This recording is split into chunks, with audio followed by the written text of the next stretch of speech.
Friends, welcome in Philosophy School of India. My name is Tilak Sharma, and this is our part 3 of the topic fallacies. In this class, we will learn fallacies of defective induction. So, what are fallacies of defective induction? It is a fallacy in which the premises are too weak or ineffective to warrant the conclusion. हमें पता है कि जो induction हो जाए, inductive argument जितने भी होते हैं वो वैलिड या इनवैलिड नहीं होते, वो हमेशा हम कह सकते हैं कि स्ट्रॉन्ग और वीक होते हैं, ठीक है। लेकिन जो डिफेक्टिव इंडक्शन है वो इतना ज़्यादा वीक होता है कि वो एक हमारे जो कंक्लूजन है उसको प्रूफ ही नहीं कर पाता। इन fallacies of defective induction, the mistake arises from the fact that the premises of the argument, although relevant to the conclusion, but are so weak and ineffective that relying on them is a mistake. Fallacies of defective induction में जो हमारी premises होती हैं वो हमारे conclusion से relevant तो होती हैं, ऐसा नहीं है कि हम कुछ और ही irrelevant बात कर रहे हैं, लेकिन जो हमारी premises हैं इतनी weak हैं, इतनी ineffective हैं कि उन पर rely करना एक mistake है, उन पर हम rely कर ही नहीं सकते हैं, वो conclusion को support कर ही नहीं सकती हैं। 4 तरह की डिफेक्टिव इंडक्शन पॉलिसीज होती हैं: the argument from ignorance, the appeal to inappropriate authority, false cause and hasty generalisation. Okay, so what is argument from ignorance? It is also called argument ad ignorantiam. It is a fallacy in which a proposition is held to be true just because it has not proven false, or false because it has not proven true. किसी बात को सिर्फ इसीलिए गलत मान लेना क्योंकि वो सही प्रूफ नहीं करी गई है, ये गलत है ना। कि कोई बात है जिसे हम गलत नहीं साबित कर सकते हैं तो आपने उसे सही मान लिया, या फिर कोई बात जिसको हम सही नहीं साबित कर सकते हैं आपने उसे पहले ही गलत मान लिया, तो ये होता है आर्ग्यूमेंट फ्रॉम इग्नोरेंस। इग्नोरेंस में आकर के किसी चीज़ को सही या गलत मान लेना, लैक ऑफ नॉलेज। इसके लिए एक बेटर वर्ड है lack of knowledge. Lack of knowledge को ही तो हम इग्नोरेंस बोलते हैं फिलॉसफी में, है ना, लैक ऑफ नॉलेज।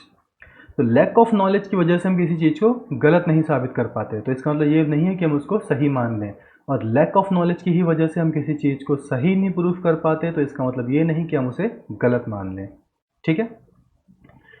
पहला एग्जाम्पल है, whenever some great change is proposed within an institution or in society at large, those threatened by it are likely to attack with an argument from ignorance. कई बार society में या institution में कुछ changes करे जाते हैं तो हमेशा कुछ लोग ऐसे होते हैं जिनको उस चेंज से नुकसान होने वाला होता है, ठीक है। सोसाइटी में भी हो सकते हैं, किसी इंस्टीट्यूट कॉलेज वगैरह में भी कोई ऐसे लोग होते हैं जिनको चेंज से प्रॉब्लम होती है। सो वो क्या आर्ग्यूमेंट क्रिएट करते हैं, how do we know it will work, कि हम कैसे, हमें पता चलेगा कि जो चेंज है ये काम करेगा। How do we know that it is safe, हमें कैसे पता चले भाई ये सेफ है। We do not know and without the knowledge that it is workable and safe we must not adopt the change proposed. जब हमें ये ही नहीं पता कि ये काम कैसे करेगा, ये सेफ है, ये वर्केबल है, तो हमें इस चेंज को एक्सेप्ट ही नहीं करना चाहिए, बिल्कुल गलत है। हो सकता है कि जो चेंज है वो किसी कैलकुलेटेड रिस्क पे लिया जा रहा हो सकता है वो चेंज जो वो ऑलरेडी पता हो कि वो कैसे काम करेगा, ठीक है। तो ये कहना कि ये वर्केबल है या नहीं, ये सेफ है या नहीं, क्योंकि चेंज का मतलब ही ये है कि ऐसी चीज़ पे चलना जो पहले वहाँ पे नहीं थी, आप उस चीज़ को बदल रहे हो, है ना। तो बहुत सी चीज़ें हो सकती हैं, हो सकता है कि वहाँ पे कुछ प्रॉब्लम क्रिएट हो, लेकिन उस प्रॉब्लम को टैकल किया जाता है, उस प्रॉब्लम को सॉल्व किया जाता है, बजाय कि उस चेंज को ही हम मना कर दें। तो यहाँ पर जिन लोगों ने क्या किया कि बजाय इस आर्ग्यूमेंट को, बजाय इस चेंज को सही या गलत साबित करने के, सीधा ये साबित कर दिया क्योंकि हम इसे सही नहीं साबित कर सकते तो ये गलत है। ऐसा नहीं कहा जा सकता, क्योंकि जो चेंज है वो हो सकता है बहुत सही भी हो। तो बजाय इस लैक ऑफ नॉलेज की वजह से, आपकी लैक ऑफ नॉलेज की वजह से आपने सीधा बोल दिया कि जी हम इसको सही नहीं साबित कर सकते, हम साबित नहीं कर सकते सेफ है नहीं, वर्केबल है नहीं, तो इसको एक्सेप्ट ही नहीं करना चाहिए। ऐसे ही सेकंड एग्जांपल बहुत ज़्यादा यूज़ होता है डेली लाइफ में, because you can not prove that ghost exist so it doesn't exist. ये कौन सी बात हुई। अब आप सोचिए कि हम ये साबित नहीं कर सकते घोस्ट एग्जिस्ट करते हैं, तो सीधा ये मान देना कि एग्जिस्ट नहीं कर सकते गलत होगा। हमें बहुत सारे लोग, इवन कि हंड्रेड्स थाउजेंड्स ऑफ लोग ऐसे मिल जाएंगे जिन्होंने एक्सपीरियंस किया है, ठीक है, और बहुत से लोग ऐसे बोलते हैं कि ऐसा नहीं है, ये आपके मन का वहम है। तो थाउजेंड्स लोगों को पागल बोल देना भी गलत है और इसको बिना किसी प्रूफ के मान लेना भी गलत है। तो यहाँ पे लैक ऑफ नॉलेज, हम इसको पूरी तरीके से गारंटीड प्रूफ नहीं कर सकते, तो इस बेस पे ये बोल देना एग्जिस्ट नहीं कर सकते या फिर ये बोल देना एग्जिस्ट करते हैं, बिल्कुल ही गलत होगा। आर्ग्यूमेंट फ्रॉम इग्नोरेंस, ठीक है। बजाय यहाँ पे आप किसी लॉजिकल तरीके से आर्ग्यूमेंट को प्रूव कर रहे हो, आप यहाँ पे सीधा अपनी इग्नोरेंस ही प्रूव कर रहे हो, ठीक है। नेक्स्ट आती है appeal to the inappropriate authority, इसे कहा जाता है आर्ग्यूमेंट एड वेरिकंडियम, ठीक है। It is a policy in which a conclusion is accepted as true simply because an expert has said that it is true. This policy, whether or not expert's area of expertise is relevant to the conclusion. अब किसी expert ने कुछ बोल दिया तो इसका मतलब ये नहीं है कि वो बात सही है, वो 100% हो सकता है कि भैया उन्होंने काफ़ी बेस पे बोला हो, उन्होंने काफ़ी रिसर्च पे बोला हो, लेकिन इसको 100% मान लेना भी गलत होगा। जैसे कि हम आज की सोसाइटी में देखें तो कोई भी जो इंसान जो बिज़नेस में सक्सेसफुल हुआ है, वो उठा करके कोई भी चीज़ पे अपने लेक्चर देना शुरू कर देता है। आप देख लीजिए, आप ऑन यूट्यूब पे जाकर भी देख लीजिए, वो मोटिवेशनल स्पीकर भी बन जाएगा, वो और जो और तरह की चीज़ें हैं उनमें भी आपको सीख देना शुरू कर देंगे वो लोग, मतलब और चीज़ों को जो उनकी जगह ही नहीं है, ठीक है। तो if L in which a conclusion accepted only true, और आप उनको ट्रू भी मान लेते हो, क्यों भैया जो सक्सेसफुल बंदा बोल रहा है तो सही ही होगा, है ना, यही होता है। तो बजाय उस आर्ग्यूमेंट को समझने के, उसे वैलिड इनवैलिड प्रूफ करने के, उसको लॉजिकली उसके बेस को बनाने के, आपने सीधा ये मान लिया कि एक्सपर्ट बोल रहा है तो सही होगा। ये गलत है। एक्सपर्ट इस बात का फ़ायदा उठा लेगा।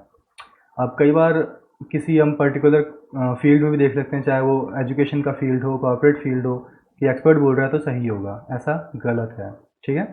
उस आर्ग्यूमेंट को हमें लॉजिकली समझना चाहिए, बजाय कि एक्सपर्ट ने बोल दिया तो वो सही है। This policy is predicted upon the feelings of respect that people have for the famous. जो फेमस बंदा होता है उसके लिए थोड़ा रिस्पेक्ट की फीलिंग भी होती है, तो उस फीलिंग को हम कह सकते हैं कि थोड़ा सा यूज़ कर लिया जाता है अपने आर्ग्यूमेंट को प्रूव करने के लिए। हम थोड़ा सा रिस्पेक्ट करते हैं उस बंदे की, हमें लगता है चलो सही बोल रहा होगा। This argument does not prove a conclusion because ultimately and even experts need to rely upon empirical evidence and rational inference.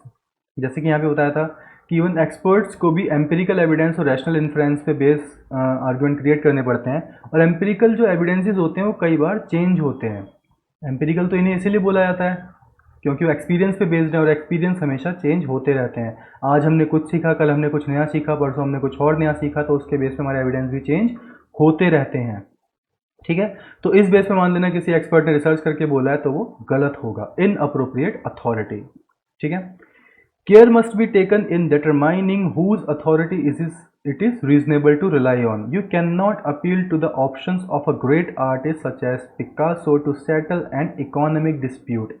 Just because आप पिकासो की बहुत इज्जत करते हो, आप मानते हो कि बहुत ग्रेट आर्टिस्ट थे वो, बहुत कह सकते हैं बड़े फेमस बंदे थे, ये मान लेना कि वो इकोनॉमिक डिस्प्यूट को सॉल्व कर सकते हैं, बिल्कुल गलत होगा। ये सीधी सीधी इनअप्रोप्रिएट अथॉरिटी है, ठीक है। आर्टिस्ट का यहाँ पे इकोनॉमिक्स से कुछ इतना मतलब नहीं है, हालांकि वो अपना आर्ग्यूमेंट रख सकते हैं, उनका पूरा हक है अपनी बात बोलने का, लेकिन सिर्फ इसीलिए उनकी बात को मान लेना क्योंकि वो बहुत ग्रेट आर्टिस्ट थे, ये गलत है, ठीक है।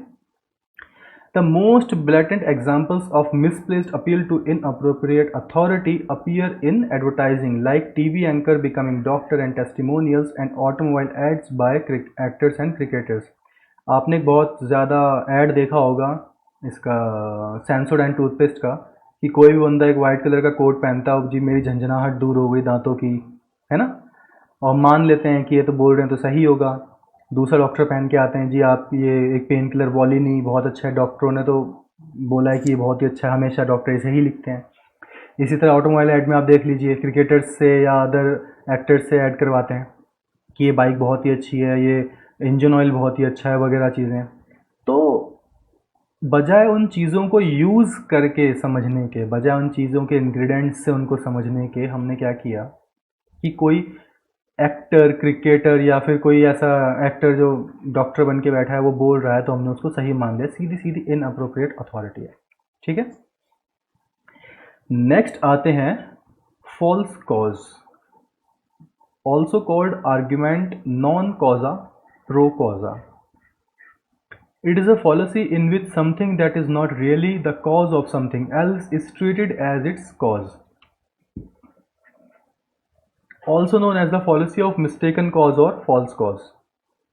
Presuming the reality of a causal connection that does not really exist. कई बार क्या होता है कि ऐसे आर्ग्यूमेंट क्रिएट किए जाते हैं जिसमें जो कंक्लूजन है, उस कंक्लूजन है उसके लिए ऐसे कॉजेज दिए जाते हैं, ऐसे प्रेमिसेस क्रिएट की जाती हैं जो उसकी है ही नहीं, जो उसकी है ही नहीं, क्योंकि हम इसको इजीली प्रूफ नहीं कर सकते, हम इसके लिए जो कॉज हैं वो इजीली नहीं दे सकते, तो हम ऐसे कॉज क्रिएट कर देते हैं जो इसके लिए है ही नहीं। Often we are tempted to suppose or led to suppose that we understand some specific cause and effect relation when in fact we do not.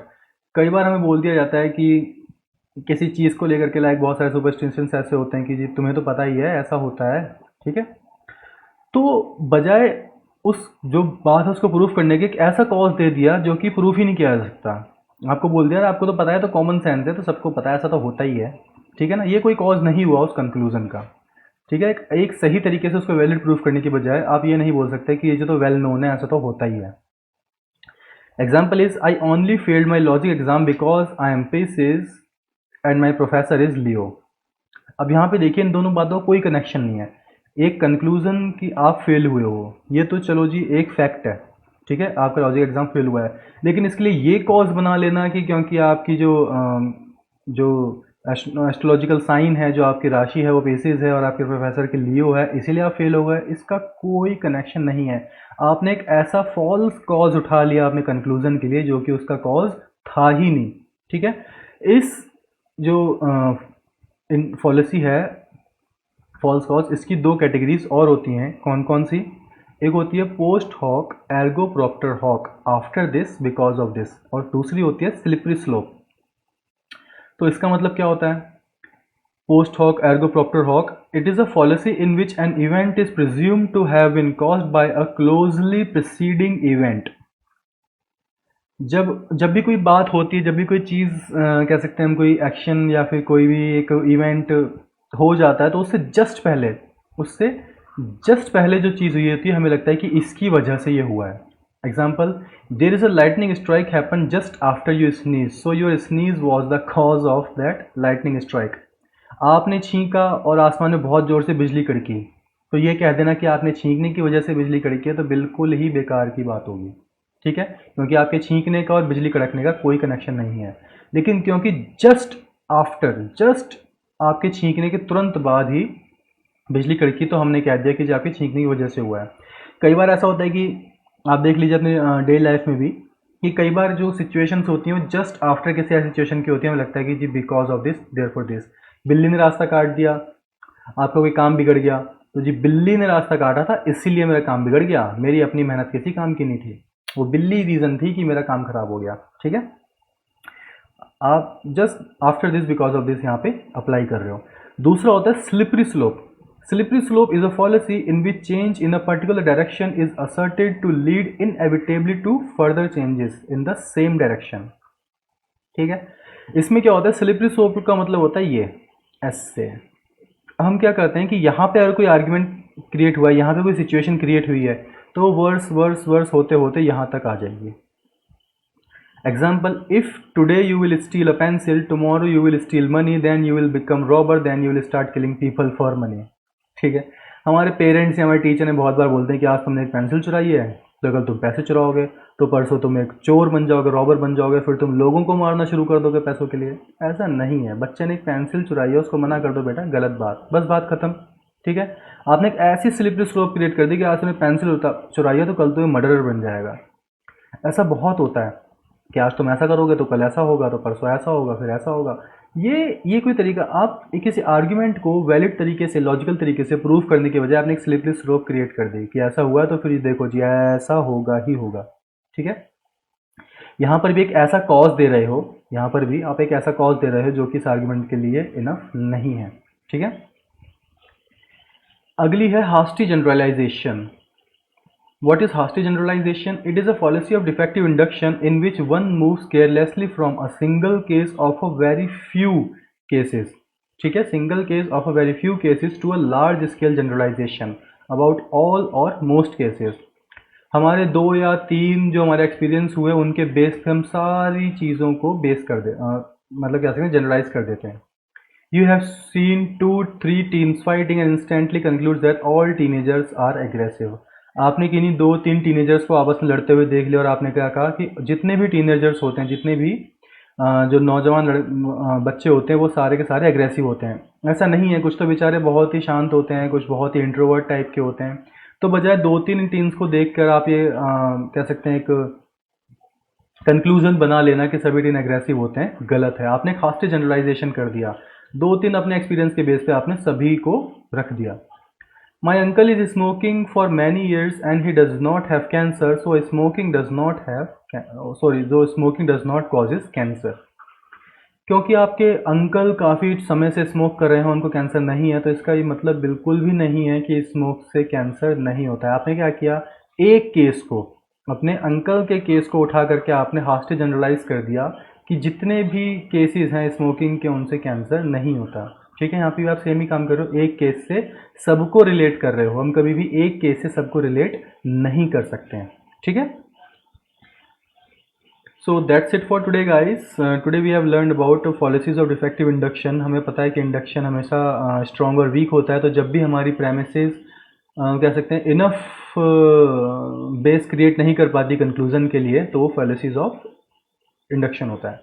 ठीक है, सो अगर आपकी वीडियो आपको अच्छी लगी तो प्लीज़ लाइक कीजिए, चैनल को सब्सक्राइब कीजिए ताकि नेक्स्ट वीडियो की नोटिफिकेशन आपको मिलती रहे। नोटिफिकेशन बेल को याद से हिट कर दीजिए और इस वीडियो को अपने दोस्तों के साथ शेयर कीजिए ताकि वो भी कुछ नया सीख पाएँ। और मैं आपसे मिलूंगा नेक्स्ट लेसन के लिए, तब तक के लिए गुड बाय।